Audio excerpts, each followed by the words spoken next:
Кара деңизде Рапуха лейхасына айт ичбир чыгарма кемиси калмады. Арбий деңиз кубетлеринде таздыклаганларына көрө Константин Ольшанский балабан чыгарма кемиси Нептун ракеты ile урулду. Руслар бу Украина чыгарма кемисини Кырым ишгал этилгени вакыт запт эттилер. О күнден бери ишгалчылар Ольшанскийнин парчаларына Акяр корфезинде кырсызлайды. Соңра сафка кайтырмага карар бердилер. Бойлеже Украин кемисини Украинага каршы кулланмага ниетлендилер. На 10-й рік війни вони, зрозумівши, що кількість великих десантних кораблів постійно зменшується, вирішили відновити його, наш корабель, для того, щоб використовувати в своїх інтересах. Але не просто відновити, а видати його для внутрішнього споживача і навіть для Москви в якості або Мінська відновленого, або Оленегорського Горняка, тому що обидві ці одиниці вони відновити не спроможні. Дмитро Плетенчукнун айтканына көрө Константин Ольшанскийге каршы ужум мечбури бир адымдыр. Defense Express мутихаслары Сияда ачык диккатны ненин ужум этилгенине айырды. Дегенлерине көрө Украина кемелерге каршы Нептун ракетаны модернизе этмеге башлады. Кайд этилгенине көрө эвелден билдирилген 280 километр ужум меңзили даада узатылды. Bundan да кайра Нептун büyük ыктимал максатларны даада кескен жаугрене билмек ве фаал ужум керчеклештирмек кабилеттерине де сайып болду. Энди фаал бир шекилде садыжы ачык деңизде дегилде аба савунма системлеринин ве радиоэлектрон күреш мерkezинин булунганы корфезлерде де чалыша билем.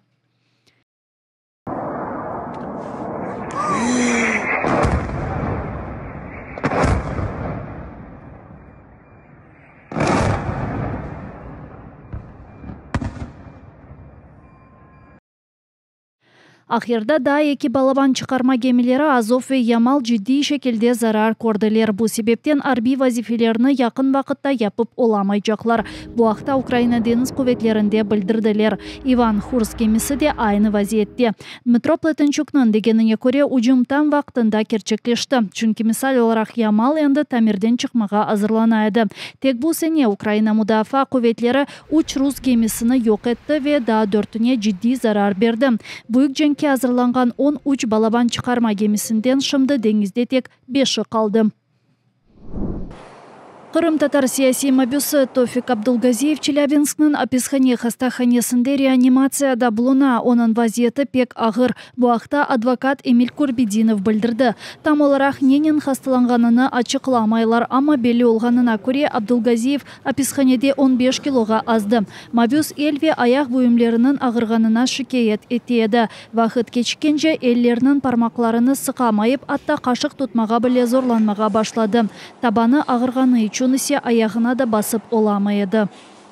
Упродовж тривалого часу від чоловіка не було звісток. 7 березня я звернулася до чергової частини в'язниці, де він сидить, і запитала про нього. Сказали, що його відвезли до лікарні Челябинська з високою температурою. В інтернеті знайшла всі лікарні, де він може бути. Телефонувала до кожної і знайшла його. Лікар сказав, що є такий, але інформацію надати не може.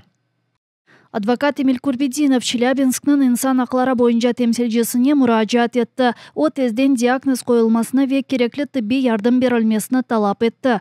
Бунен берабер Аписхане хастаханесине Абдулгазиевнин акрабалары жолга чыкты. Близкие родственники Абдулгазиева выехали в Челябинскую область для того, чтобы также попасть на прием к главному врачу данного специализированного медицинского учреждения, узнать, что необходимо для Тофика, чтобы ему помочь в такой вот экстренной ситуации. И так далее, и может попасть там на прием к другим должностным лицам для того, чтобы полностью исключить какие-то варианты того, что ему будет предоставлено ненадлежащие медикаменты, может быть, не хватают, либо, может, специалистов нет соответствующих в данных учреждениях. Канунсыз же тутулмаздан эвел Кырым бирдемлигинин фаали Тофик Абдулгазиев дайыма Кырым татарларны махкемелерде ве тынту вакытларында дестеклейди. Бунян берабер саясий мабуслернин балаларына да ярдым көстереді. 27 март күні 2019 сенесі Кырымда рус кувейчилерinin өткерген күтлеви тынтувлері вақтында Абдулгазиевны Ахмезжи живарларында туттылар ве 12 йыл апис жазасы берділер. Оны терроризмде вирус иктидарыны девермек ниетінде кабатладылар. Кешкен сене яз айларында Абдулгазиевны ана топрақларындан 3000 километр узақлықта булунган Верхнеуральск аписханесіне кечірділер. Бұл Сталин заманларындан белли олған ишкенже аписханесыдыр. Махсус статусқа сайып олған саяси изолятор НКВД незаретінде булунайды. Арби кыяфетлернен мусульман иләхилері. 2 йылдан берле президентнен өткерілген ифтарның эсас мусафирлері бу ислам динini күткен Украина аскерлері олды. Олардан чокысы Кырым татар аскерлеридир. Украина баш штабының малюматларына көрө шымды Украина ордысының 5-ші таборында Кырым татарлар болуна. Дякую кожному нашому воїну за хоробрість. Всім, хто наближає звільнення нашої землі, всієї нашої землі, нашого Криму.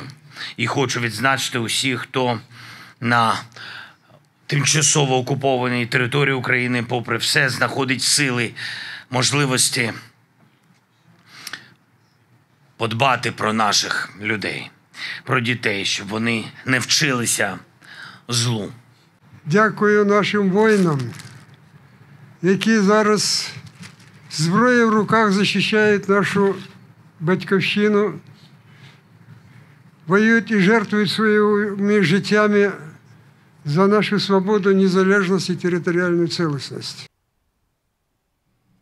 Президент мусульман аскерлеріні Богдан Хмельницкий адына 3-ші севие ве жасарет үшін 3-ші севие мукафатлары иле тақдирледі. Бу истихбаратчылар, топчылар, уджумчылар, куршун атыжылар ана топрағыны мудафа еткенде жесүлік ве жасарет көстерділер. Тақдирленгенлер сырасында Номан Челебиджихан адына 48-ші уджум табырының аскерлері бар. Олар ана ватанны ишгалден құртармақ үшін күрешелер ве юксек баш комутан тарафындан не үшін тақдирленгенні яқшы аңлайлар.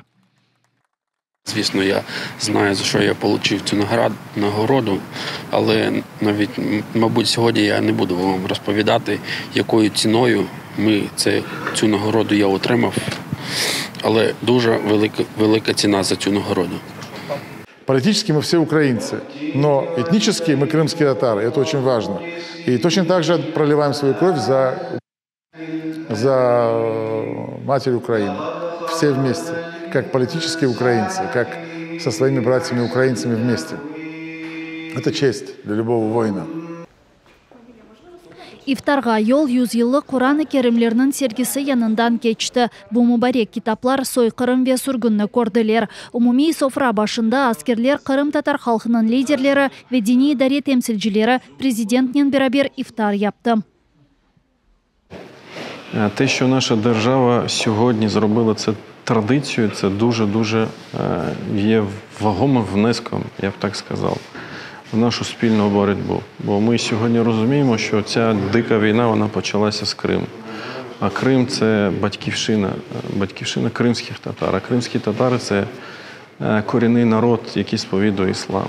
А сьогодні, як ніколи, ми потребуємо підтримки. Звісно, що не обійшлося без розмов про Крим, про те, що нам потрібно посилювати підтримку з боку мусульманського, звісно, що світу, що нам потрібно об'єднуватися. Звісно, що ми говорили і про тих воїнів-мусульман, які зараз знаходяться на фронті. Я сказав, що на нас важливо, і що які питання у нас є у кримських татар, вообще у воїнів України, которые именно собраны с оккупированных территорий. Такой семейный ужин, семейное мероприятие в месяц Рамадан с лидером крымско-татарского народа, с теми политиками, которые сегодня были, вообще в семье ЗСУ, Сбройных сил, это очень-очень всем приятно. Это придает энергии. Президент ифтары буяна адет кечкен сене башлатылды. О күнден берле ел Украина президенті Мубарек Рамазан айында бір ақшамны мусульман аскерлері ве Кырым татар халқының парлақ темсілжілері ile берабер кечіре. Бойлеже бірлікні көстерейлер.